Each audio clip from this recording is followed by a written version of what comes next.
Obviously, the first question too that I ask everybody is, where did you first fall in love with music, and what is that memory of you? And maybe not necessarily an artist, but just the art form itself. Where did you first fall in love with it? So there's probably like three actual, well, yeah, there's three answers to it, right? Like one is probably the most boring, which is I grew up in a very Christian household, a very religious household. And that's a complicated thread to pull, but like I think that actually the idea of like a congregation of people singing the same song together has been something that's been like within my life for a very long time. So within that, definitely within that kind of religiously bubble, the power and the impact of music is something I felt since I was little, since I was, born. The maybe more interesting answer is one of my earliest memories of like truly loving and engaging with music was listening to Weird Al Yankovic, the Food album. I lived in Boise in Idaho when I was like 6 years old, and my friend Levi Corbin, I'd got a CD player for Christmas, and my friend Levi Corbin came around, and he had the Food album by Weird Al, and we just sat cross-legged on the floor and just listened to this album start to finish, and then afterwards turn to each other and what did you think about that? Or a song would end and we'd go, oh, that bit was good, that bit was funny, I liked that bit.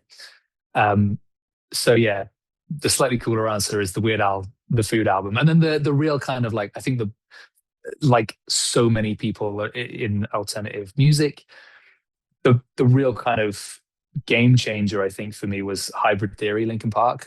Like that's the first like cool CD I probably bought for myself.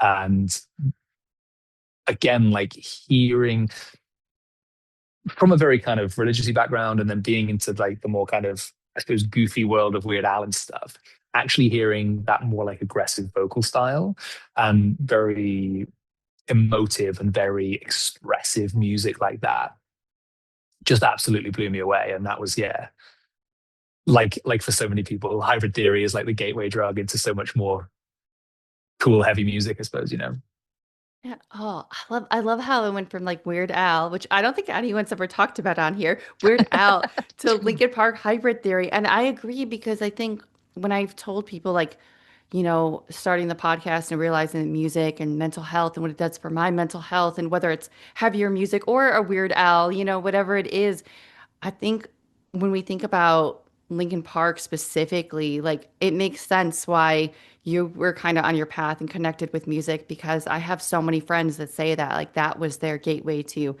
I'm understood. I feel something, whether it's vocally or just musically, and then obviously lyrically, what Chester and just incredible. And I think about that moment of hearing Lincoln Park for the first time, and gosh, I don't even remember how old I was, but I was had to be middle school, maybe.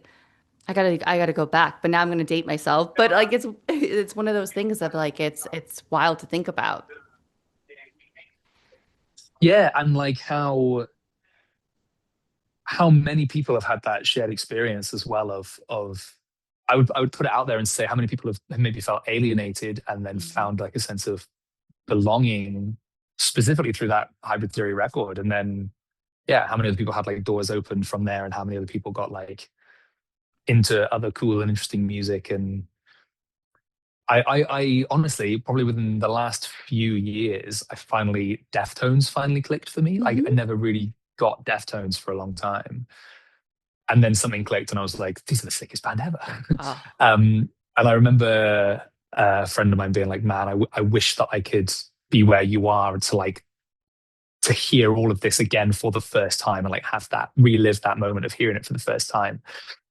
And yeah, that and then this conversation has then got me thinking, man, how I would love to go back and hear Hybrid Theory for the first time, like to like totally experience it. And again, like it's all kind of context dependent, right? Like I was probably 11, 12, first hearing that. Um, yeah. And just like how that made you feel and like yeah, having your mind blown by that. and So it's cool. and like even like you saying about like Deftones, like I it's wild because so many people nowadays be like, oh, they're just discovering this band or that band. I mean, Deftones is a big one on TikTok that people are discovering now. And I think it's the coolest thing because, like you described, you get to go back then into their catalog where it's like, yeah, I discovered it at not when everybody did, but earlier on. And it's like, I felt like that with the band movements for so long. I was Mm, like, I heard of them, I liked them, but it wasn't until like honestly, maybe two, 3 years ago, something like that, that I sat with them and I'm like, wow, you know what? Like now I get to go back. Let me go back to their first one. Let me go back here. And it's that cool discovery moment too that I think a lot of times people want to in this era online of like dig on people almost a little bit of like you didn't hear about them. Well, look how cool that is like to now go back and be that person to have a whole catalog to go through. I think that's the coolest thing. yeah, and the other thing is like it's maybe this is growing older, but like for me, for a long time, if someone was like, "Hey, do you know this band?" I'd be like, "Oh yeah, yeah, I know them. Yeah." Like I Sure. don't, or maybe like I I don't know, pick a like someone like the Stone Roses or something like that. Like heard the name, couldn't tell you anything about their music. I've probably heard their big hit, their massive smash hit single, whatever. Couldn't tell you anything else about them. And for the longest time, I'd be like, "Oh, yeah, yeah, I think I know. Oh, yeah, yeah, yeah, I like them." And I don't know anything. And I think real growth for me has been actually being able to say, "I've not heard their music. Tell me about them," and Hmm. not feeling like I have to say, yes, I've heard of them to try and fit in because there's so much music in the world that like nobody's heard all of the music. So it's okay to not know stuff. Has been a real kind of growth thing for me. I agree with that too, because for the longest time I felt that way too. Oh, in order to be cool, and like all the alternative kids that I found in high school, and this, oh, I have to know them. I have to say I do. Or even doing this, I'll be like, oh yeah, I know that band. Instead of I've had to learn that too, and it's been a big growth for me as well. Of like, I've never heard of them. Let me write that down. I'll check them out. Thank you for telling me. Instead of like, oh yeah, oh for sure, I know about them, and why in learning that and two like talking about just music in general. I know for you a big thing and I loved what you touched on. There was an interview, I think it was with PMTV UK you did, and you touched on drumming. And for me, for the longest time, and even having people on here, I assumed drumming and for your music, for your mental health, it was, oh, you're banging on a kit. That's what it is. And you are. But you touched on just that ability of drumming, of you're using your forelimbs and it is for your mental health. And I was like, I never thought of that, but it makes so much sense why that is so good for your mental health. So for you, like, I- if anyone's not heard the interview for you, like how has drumming really been? Because I know you started like at 11 and in drumming for you, how has that been such a positive force in your life and finding that in your mental health? Okay, this is going to be a deep dive. Yeah. Um, because because I'd I think I've always thought of myself as a very quiet, introverted person. Never been particularly good at expressing anger or frustration, right? In when I went to high school, wait, what would you call high school? When I went into, I was like 11, 12. Would that be high school age for you So States? for us, honestly, it's about anywhere from like 15, 16-ish, or maybe even 14. It depends because the eighth grade, you're usually 14 or you turn 14. So yeah, 14, 15, you're high school. Oh, snap. Okay. So it must have been the equivalent of middle school, right? So yeah. So anyway, I'm about 11 years old and I've gone to a new school and there was like there was like, what would you like to sign up for instrument lessons? And I don't even necessarily know why I picked drums. I've always been drawn to it, to be fair, actually, from literally my grandmother putting out pots and pans and me sitting and banging on those in her kitchen to like getting a little, electric drum set thing for Christmas in the late 90s, right? but for whatever reason, picked drums as the extracurricular activity that I wanted to do starting in my new school. And for a while, it was very much kind of going through the motions, and it was very much like, well, you should practice your instrument because that's what you do. You practice to get better. And I mean, for the first couple years of having drum lessons, I didn't even have a drum kit, so I literally just had uh, pillows like arranged on the sofa, kind of where they'd be for different drums. And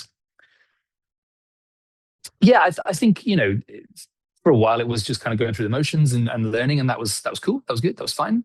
But then I'd really struggled with I got bullied quite badly through high school, and I guess really struggled with like not fitting in particularly. I didn't really have very many friends, and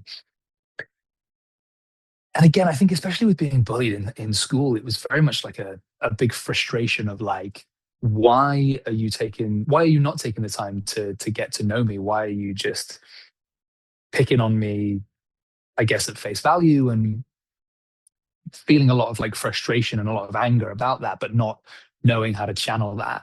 And I guess asterisk trigger warning here. Um, that's where I fell into like really struggling with my mental health and really struggling with self harm. And then there was one day when I came home, and for whatever reason, rather than taking it out, all that anger and frustration out on myself like I had been, which, spoiler alert, isn't a helpful way of trying to deal with it, I took it out on a drum kit instead. And that felt way better. It felt like I'd sort of had that release and had that, like, you know, outpouring of emotion of literally just going like, ah, and just making noise and playing as hard and fast as I could until I was exhausted, I suppose.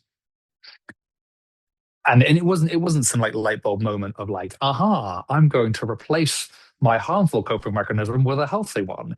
It just kind of like it felt better. It felt like that release, and that's the cool thing, is that like it's gone from being with drums just something that was kind of going through the motions, and even honestly still now like the kind of the thing of just like I'll tap my knees if I'm feeling anxious, or like I I really like the process of learning any instrument, of going from not being able to do something to being able to do it with time. And even just that reminder that like stuff takes time and that stuff takes practice. Because I think when we, in this very online world, when we see, I watch videos of people playing drums and I'm like, well, I should just quit now. I'm not that good. I'm never going to be that good. But the reality is I'm seeing the result of thousands of hours of practice on one specific thing, right? And I just haven't practiced that thing yet. And if I practiced that thing, I could do it. And having that mindset of, if I spend time working on it, I can do it, I think is really valuable. And I think one that has maybe served me well in life in general, of that like I could get there, and I can go from I couldn't do a thing to now I can, with practice. But then also, yeah, the like I sort of mentioned in that other interview of like doing something different with all of your different limbs. Like it's hard to describe. I suppose you go into almost like a flow state of just like being. If I start to overthink it, if I start to actually concentrate too much on what I'm doing, I tend to play it worse than if I just kind of almost kind of like roll my eyes into the back of my head, as it were, and just sort of actually just flow through the movements almost. And yeah, it's a curious thing, but I think that does a world of good for kind of stepping out of whatever else is swirling on in my head and whatever else has been going on in my life, to take that time to just be, yeah, in a bit of a flow state, as well as just the very physical side of, if I'm playing along to something hard and fast, it wears me out. It feels expressive. It feels like I've almost dealt with those like fight or flight emotions sometimes. So I think everybody should play the drums. I think you should. I think it's great, but it's one of the more inaccessible instruments, I suppose. Yes, and that's even like when I was younger, I've always was like, oh, I want to play drums. So the closest I've ever gotten to drums was like the rock band, like that, and even that was hard. I was like, this is Yeah. okay, like I don't know. And I think when I heard you describe that, I was like, that makes sense. And that flow state, you can get into it almost. And I think even like doing this podcast gets me in that sometimes, where if I take that hour or two, or if I'm going to sit down, oh, I'm going to make clips, or I'm going to edit this, I'm going to make the video for this, or I'm researching. If I look up and I'm like, oh gosh, it's been an hour or an hour and a half or whatever, whatever I go through in my mental health, it's like, wow, I was so ingrained in this that I was able to shut off my mind for a little bit to the bad thoughts. And again, it's not a one size fits all. I don't want people to think, oh, like I was cured. No, like I still like I struggle daily in my mental health, but I find when I'm focused and I can shift it, and even like I'm trying to learn the guitar, that's where I'm at right now because it's like I'm with you where I would watch these videos of like, well, I can't do that. I can't do this. Well, why can't I? It's sitting right here. Let me take that time. Let me do that. And just me sitting down with the guitar and like, all right, I'm going to learn this chord today. And one of my friends said, try this. That ability to just sit there with that and an instrument is, again, I can only imagine on like a professional level because for me, just sitting there, I'm like, wow, that felt really good to shift that energy and have that moment where I wasn't in my thoughts. I wasn't sitting on the couch and drowning and doom scrolling and doing all the things you're not supposed to do when you're struggling in your mental health.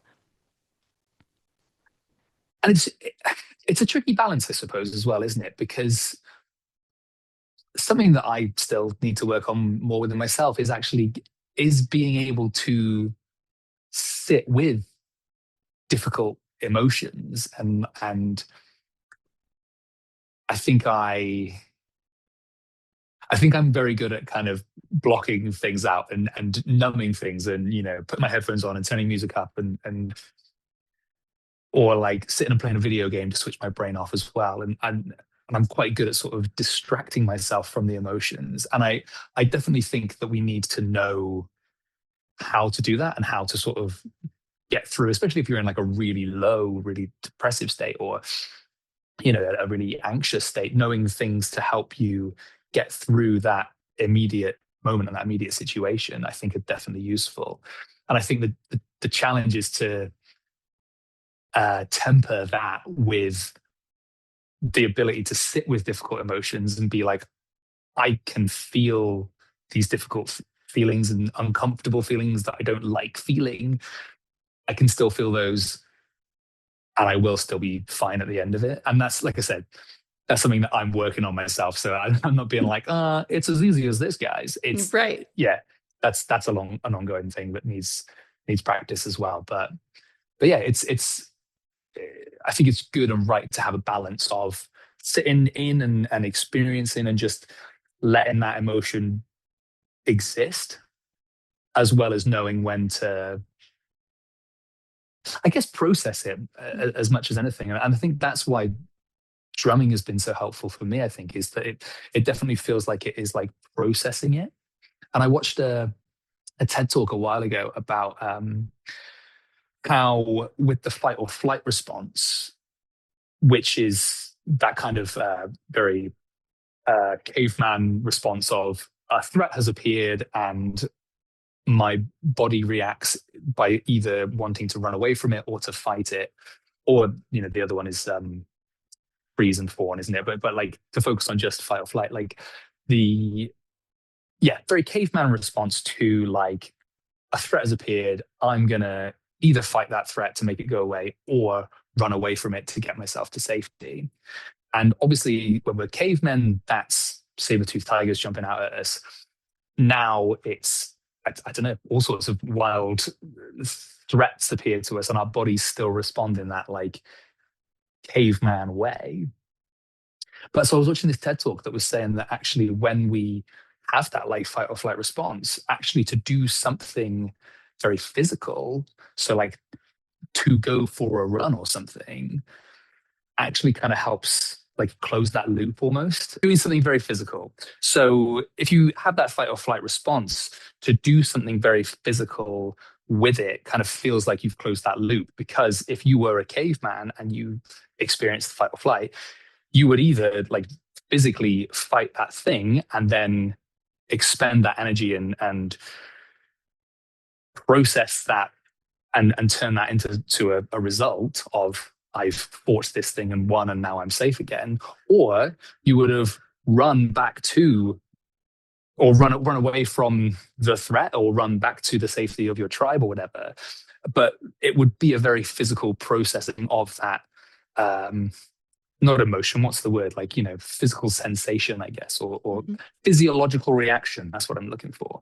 You process that physiological reaction in a very physical way. And so that genuinely is why I think that actually something like drums, especially when it comes to navigating emotions like anger and frustration, has been really helpful for me.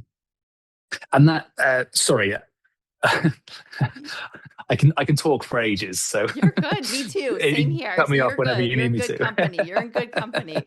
And I always, when I'm on podcasts, I'm like, oh, sorry, I'm talking lots. And it's like, I think a podcast is about talking. So Yes. I need to Yes. not apologize for No, that. exactly. Yes. Don't apologize for that.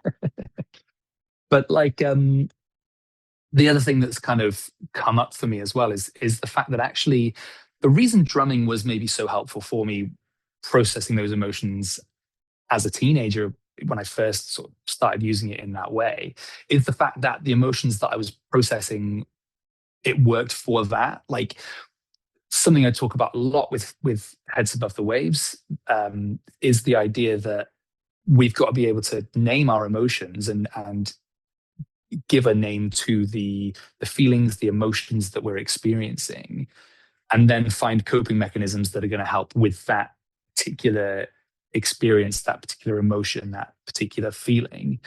And what works for one emotion won't work necessarily for every emotion. So rather than putting everything on, well, I play drums when I feel bad, it's like, actually, I know I can play drums when I feel angry and frustrated. And I know that I can, I don't know, call my mum when I feel lonely or something. Do you know what I mean? So Yeah. having different things rather than just putting everything onto this one coping strategy. So I think I got very lucky in that I found drums and it did just click for me. Um, but yeah, it might not have hit the same way if I wasn't experiencing the same emotions, if that makes sense. Yeah, and I think that's really important. Something I've learned along the way too, of just saying those emotions out loud of like what I'm going through right now, like I'm going through infertility and everything with that. And it's like where so many people are like, "Oh, don't talk about that. Don't talk about what you're feeling." But I'm like, there are so many people going through this and it is hard.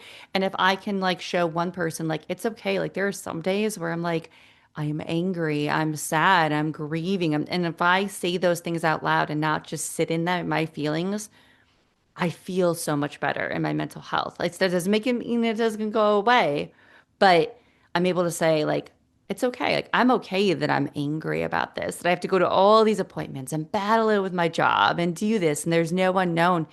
And I think in anything anyone's battling, I mean, maybe they're not going through infertility. Maybe they're, again, being bullied. Maybe they, are in a process of at a job and something's going on, or in their just life. Life is so hard these days, I feel. So there's something, if you can just say it, it almost gives you that power of like, at least on my end, where it's like, okay, what are we going to do about this? What are we going to do? We're feeling sad. What am I going to do? And some days I'll be honest, it is like oh, I'm going to sit on the couch and have my ice cream. But then some days it's like, no, is that really helping me right now? No, I'm still sad 30 minutes later. I'm still here. It's so what do I do? And finding what works for me. But it's like I loved how open you are about all this and even like to go back to what you said in terms of like self-harm. That's something in mental health people don't like to talk about. And I understand like some people and respectfully, but it's like there are so many people struggling with that. And all of us that like don't know how to help somebody that is going through that. Maybe we just think, oh, don't do it or just do it to go to therapy, go to this. And those can be great, but maybe that person, it doesn't work. And one of the things I love about Heads Above the Waves is you have workshops and whether it's digitally. And I was going through that and thinking, man, I wish I would have had something like this when I was younger because I had friends struggling with that and I didn't know how to approach that. And, truthfully, we kind of just, I wouldn't say ignore, but we were just like, okay, they'll get through it. They know what they're doing. And they didn't. And I'm just so thankful for something like Heads Above the Waves that is there for people that are going to need something like that. So I think what you're doing is just so important. Oh, thank you so much. And thank you for speaking so honestly and sharing that as well. And sorry, just to go back to something that you mentioned as Yeah. well, is that you did a really good thing that I think I'm really bad at, and that I think as humans, I think we're generally really bad at, is that you were actually really quite specific with the emotions. And like it stood out to me that you mentioned like today I'm feeling grief. And I think that's such an important skill. And that uh the irony that I'm struggling for a word here of like, the ability to be specific with words Mhm. and the irony that I can't find that word at the moment. But like, Sure. the example I always give is, didn't the Greeks have like nine different words for love so that you'd like differentiate, you'd say like, I love my wife versus Yes. I love cheeseburgers, which of course the Greeks said all the time. But Right. like it was being very specific about the type of love that we experience. And I think that that's a really good example to draw for. Like, I think so oftentimes we'll be like, I feel rubbish today, a bit crap today. Hmm. Like, but actually, what does that mean? And how can we be more specific about that? Look, let's pull that apart. Like, what actually are we experiencing? And having the vocabulary, that's the word I was looking for, having the vocabulary to describe how we're feeling is going to help us be more specific in what we can do to deal with that, right? And actually exploring where that comes from and like what is making me feel that way means that we can start to put things in place around that. And it's, that's easy to sit and say on a podcast, but I think that's Right. a lot of daily hard work to get to that point of actually understanding that and being able to move forward with that. But yeah, I think that specificity about our emotions is a really, really important skill to have. Yeah, Yeah. there was It's something else I was going to say that I've totally forgotten as well. Sorry. No, you're good. No, it's tough too because I think with, we're in this 2026 that everybody, Mental Health Awareness Month just passed, and so many people are quick to say mental health matters.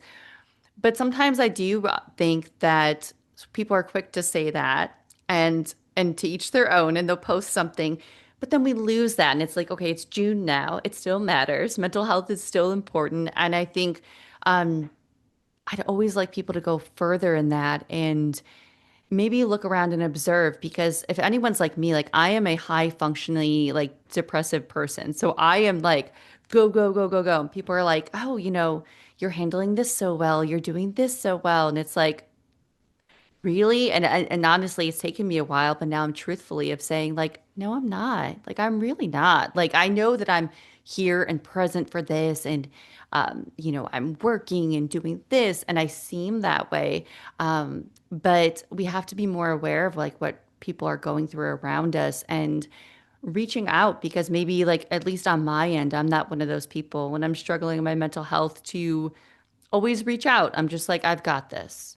And I don't have it. I don't. I like, even though I have this podcast, I don't have it. I am not all put together and got it. And I think that's what I love about Heads Above the Waves is it's really helping that conversation with mental health and showing us the coping skills and maybe even those coping skills that we think are working, but maybe we don't know them all, Like I still am learning like a new coping skill and I think that it's really important that yes, mental health matters in May, but it matters like always. It's a constant thing. It doesn't just, end with a post. And I love that you're consistent in what you post and it just for me it's like it lets me know like, oh, they don't have it. They're still working on their mental health or there's all these people to oh, okay, I'm not alone and I really appreciate that.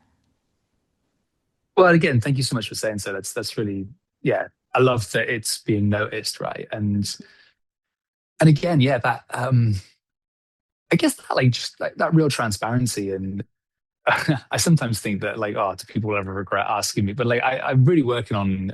Maybe it is a very British thing of like when we greet each other, we say, "All right," and then the other person goes, "All right," and that's kind of Hmm. rather than, "Hey, how are you? You all right?" And again, I love you've touched on a point of about like reaching out and how, especially when I'm struggling, I'm despite everything that I do with heads, I still really struggle to actually reach out and say I'm having a hard time right now. And actually, I really love the thought of I guess flipping out and almost treating it as like reaching in, like how can we empower our friends, our families, our communities to feel confident to actually ask the question and to like to actually ask rather than just going, all right, to Hmm. say, what's going on, buddy? Like how's things? How's life? Like how are you finding that thing that you've been really struggling with? So that the onus isn't on the person who's struggling to do the reaching out to ask for help and support. Because again, I'm working towards a world where there is no stigma, right? We're working Hmm. towards a world where it's perfectly normal to talk about your mental health. But I do still think there is that kind of lingering uh, unwillingness to talk about it, maybe because of stigma, maybe because of, I don't know, as a man, is it admitting to be being seen as like weak and how can we change that?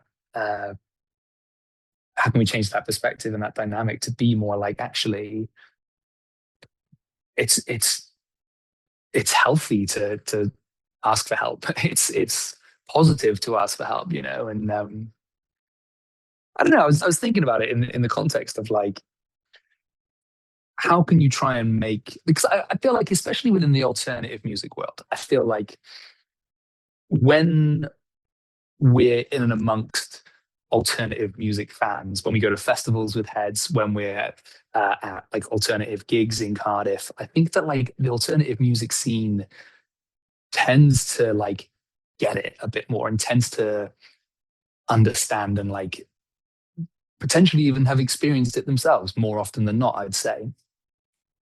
And then that opens a big thread to pull, then, doesn't it? Of like, are you drawn to alternative music because you struggle with your mental health? Like, I don't know.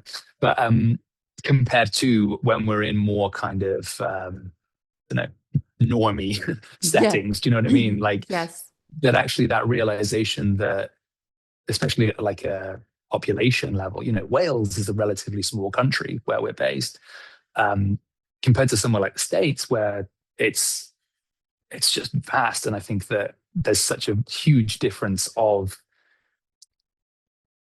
the East Coast to the West Coast and then everything in between, like Hmm. how many people that is and how many individual experiences and opinions that actually is, and thus how much work there is to do to get to the point where everybody in a population can, at the very least, empathize, um, but ultimately, hopefully, fully understand and feel fully confident to just openly ask questions about mental health, especially to their peers and their communities that they're worried about, you know? Oh, oh, absolutely. And like that's the thing too. I think we're at this phase of where some people just don't, I don't know how to say it, but like they don't know how to talk to each other, where about those things. Like they know how to talk to each other about, like here, over here on the East Coast, everyone's talking about the Knicks, the big basketball game that took place. They know how to talk about that. But when it comes to how they're feeling and that's why like one thing I'm really proud of is I've had so many male guests on here that so many men that want to, because in the beginning I was nervous about doing a podcast at the intersection of music and mental health. And even that word of mental health and what that does, like some people are like, I don't know about that. But I think doing this for now 3 years, and I look at all my guests, and I'm just like, the amount of men that have come on, they're like, I needed that. I needed to come on here. Like, this felt good to express this. And whether it started with them talking about their music and songs, but then they would go deeper into how they deal and cope in their mental health. And I'm like, that helps one person, but also like themselves or their peers that know them if they listen to their podcast and say, well, I had no idea maybe that they were struggling with this and in that moment. And I think it's so important for us to check in and talk to our friends and have those conversations because I know it's so cliche, but you truly don't know what someone's going through. You really don't. You can't tell. And and especially like I said earlier, with like being high functioning, you don't know. Someone you could think, all right, they're great, they're good. And, they go home and they're in a different state and they just are not good mentally, but you don't know that. And I think, I know we all have our stuff going on, but it's so important to not be afraid to talk to people. And also whether you're comfortable, like don't go if you're not comfortable. But I always say that like those conversations are so important to have, even if you're not sure, because you'd rather that person that is struggling feel like, okay, this is my safe person. I can open up. I don't have to keep it inside because maybe they don't have something like drums or even music or any outlet. And they're just drowning. And it's kind of normalized for us all to just be drowning these days, which is not good at all. It's not a good thing to be into. And that's why again, like I'll bring it back to Heads Above the Waves. It's just how incredible. And I'll make sure I link all the website and everything for anyone listening that is unfamiliar. And I think it's really important to again to go back to those workshops of just coping skills and things of that because we all need that. No matter if you're a teenager or an adult, like to learn some of us as adults, we haven't learned how to cope. We haven't learned positive coping mechanisms. We haven't learned that. And I think the way your conversation you've done with Heads is just it's so important to have this conversation. So again, hats off to you and everything you do over there because I think it goes so much deeper than maybe a reel somebody sees or a post. Go to the website and really educate. And I'm so thankful for something like this that it exists. I don't know if it does in the States. If it doesn't, we need to figure that out. So again, like everything the work you're doing and what you're saying is just so important. Well, thank you. And yeah, I'm going to listen back to this just to like hype myself up whenever I'm doubting myself now. Yes, yes, do um, that. it's where like 90% of your plays is just going to be me on repeat going, yeah, I'm doing all right. There you go. No, genuinely. So thank you genuinely for those kind words. And Yeah. like, I don't know, a few points to kind of throw out there as well is, Yeah. um, you mentioned about like it being like normalized now. And I think that, you know, I think as an organization, as Heads Above the Waves has got quite a broad definition of what self harm is. Like, it's ultimately for us anything that's like harmful to yourself, with the thought that it's a harmful coping mechanism for trying to deal with something else that's going on. And therefore, actually, you could throw in things like alcohol and drug abuse Mhm. within that kind of spectrum, right? And I think that actually, especially in the UK, like drinking is a very normalized coping mechanism, right? Like, oh, I've had a bad day, I'm going to go down the pub, or like it's super normal. Oh, I'm going to pick up a bottle of wine on my way home and just sink a bottle of wine while I what a hard day I've had, and like, hey, in and of itself, booze, you do you, chief. Like, Right.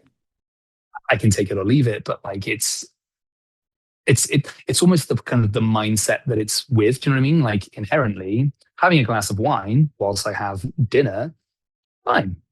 That turns into a bottle of wine while I'm having a great time chatting with my friends. Cool. Versus, I've had a hard day. I'm going to have a bottle of wine, and like the intention of it can almost kind of like change the experience of it, if that makes sense. Mhm. And but that also works the other way around as well, right? So again, with something like drumming, in and of itself, playing drums, I could just sit down and just be practicing my rudiments because that's the thing I need to do.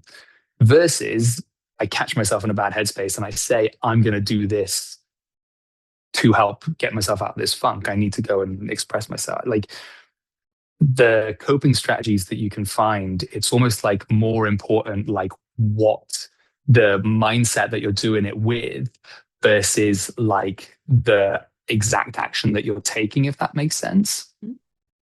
Um, and so yeah, like I guess yeah, shameless plug. Why not? Like, if you Yeah. go on the website, it's hatw.co.uk. There's a section on there of things to try, which is you can sort of choose from a drop down menu how you're feeling, um, and it'll give you suggestions of stuff that might help based on things that have helped other people in the past with that. So, you know, in and of themselves, things that don't necessarily fix you or like solve your problems or make them go away, but like can help you process it, or at the very least help you get through that moment and deal with that emotion a little bit, you know. Um, so yeah, always going to encourage people to check out hatw.co.uk. I'm really proud of it. I think there's some great resources on there as well. There's like worksheets and things you can download, things that we do within our workshops as well. Um, yeah, there's also really cool merch on there, and we can ship to the States. Mm. Um, but yeah, I think it's a. I'm obviously biased, but I think it's a really valuable resource. And the whole point of Heads Above the Waves, you know, we've been going for 13 years, is ultimately trying to be what was missing for me, like what I would have wanted to see while I was really in the thick of it as a teenager.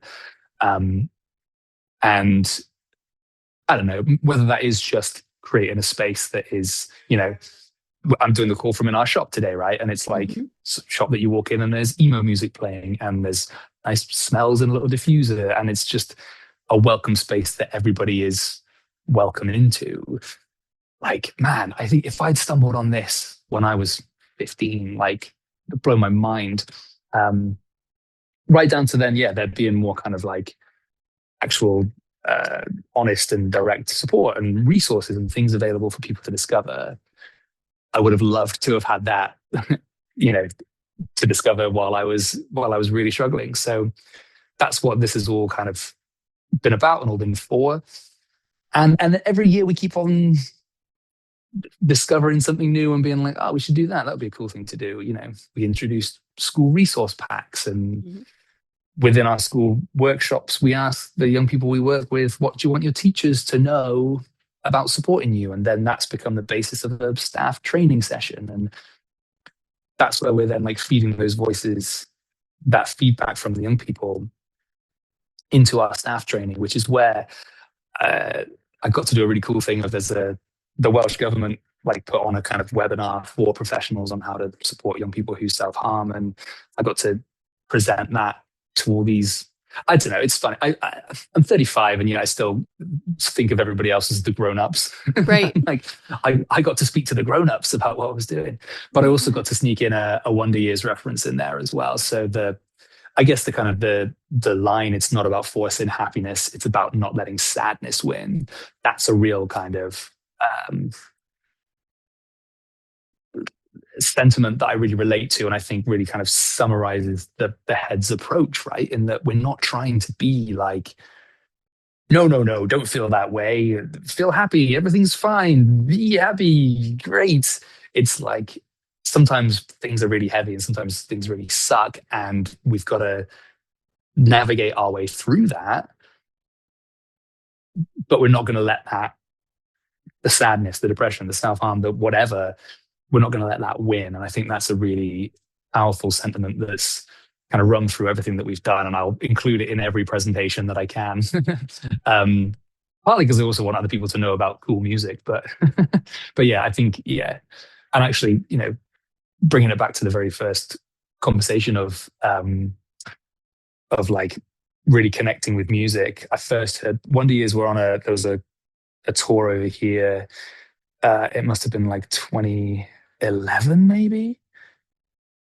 I think like the Upsides was like just come out, Mm. and they were like the opener on this like tour, and they were playing as people were coming into the room, and I just heard it, and everything they were saying on stage, I was like, whoa, that sounds cool. And I went to there's a chain of record stores called HMV here. I went to HMV the next day. I don't know why I didn't just buy the CD at the show, but I went to HMV the next day and bought the CD then and just devoured that and like absolutely like, yeah, rinsed it. I listened to it so much. So that's a really cool discovery for me, I suppose, was the Wonder Years and the knock on effect then of that inspiring so much of what we're doing with Heads and yeah, trying to kind of promote that ethos as much as anything else. So yeah, I love that too. Yeah, the Wonder Years, they're one of those bands that I feel really came around at a time when whether a lot of us were teenagers or about to be, and they just got it. And then they got us like when we were in our 20s, and then even now in our 30s, they know. And I think because they've lived it, they felt it too. And then they're passing it on to us. And I love what you said too about like not letting the sadness win, because I think that's something that it's so hard in the moment when you're struggling, but if you can keep that and have that shift of, what am I going to do to not let the sadness win? What am I, or even if it's just for today and that moment for an hour, like what am I going to do? And I think it's really important. And I love that you've brought heads to the schools because I think so many times, at least when I was in school, people didn't really know how to deal with mental health. They knew in the way it was even talked about too, if somebody wasn't in school for a little bit or they were taken out of their class for to talk to the counselor, it was like, oh, they're crazy or they're this or they're instead of maybe they need a little help or maybe that. And now I think maybe it's shifted, but I know a lot of people, and I'm not going to use the word boomer. I'm not going to use the word on here. I'm not going to do it. But the people that are of the older generation, like my mom, and I think about that they didn't have these mental health resources. So it's hard for them to know how to talk to us younger people, and even people younger than me that are the kids that are dealing with it right now. How do they know? Well, something like you're having is going to help them know how to talk to them and maybe even themselves in the process, right? They could be like talking to someone and looking at these workshops and thinking, wow, like I can apply that even if I'm like in my 40s or whatever age they are. So again, I just think yeah, you can plug away. Like that is, we're going to plug this all over because I think it's really, really important for everybody to know about the work you're doing, and just how you've taken of your own experience and you've passed it on in this beautiful way to where others are going to be able to find their own coping skill and just how they can get by. So I think it's a very beautiful way you're kind of um, keeping that path forward. thank you. And yeah, again, another shameless plug, but Yeah, maybe a bit of a weird one. If you're listening to this in the future, because I haven't done it yet, yeah, basically we've got a resource. It's a printed booklet for coping with self-harm. If you want, I can post it to you for free. Um, maybe please don't flood me with orders to the US because postage to the US is expensive. But yeah. um, there's also like an online version of it available as well, like a kind of PDF version of it is available on our website. And what's gonna what's gonna hopefully happen within the next month or so is going to be I guess like a video e-learning module thing. It's going to be my stupid face talking you through the booklet, right, and actually going through it and expanding on things a little bit, but essentially being someone who's gone through it, sitting and taking you through it as well. So if you're listening to this not in June 2026, it will be on the website by now. Please go and check that out. um, and if you are listening to it in June 2026, coming soon. But yes, and I think that's a really, I don't know, I think it's a really powerful thing. And again, right, like I think if I'd seen someone like me, alternative tattoos, coming in and being like, I tour the world playing drums. Let Mhm. me talk to you about mental health. I think that would have like blown my mind. And so not to be like, I'm a great role model, but I am a great, no, no, no. It's that like, I guess like what a cool opportunity it is to kind of take something objectively rubbish that happened to me a real struggle that I had, turn that into something that's helped me navigate those emotions, that's then turned into a career. Like the cool part there is like if you're listening to this and you're like, do you know what? I'm going to try something new to try and deal with difficult emotions today.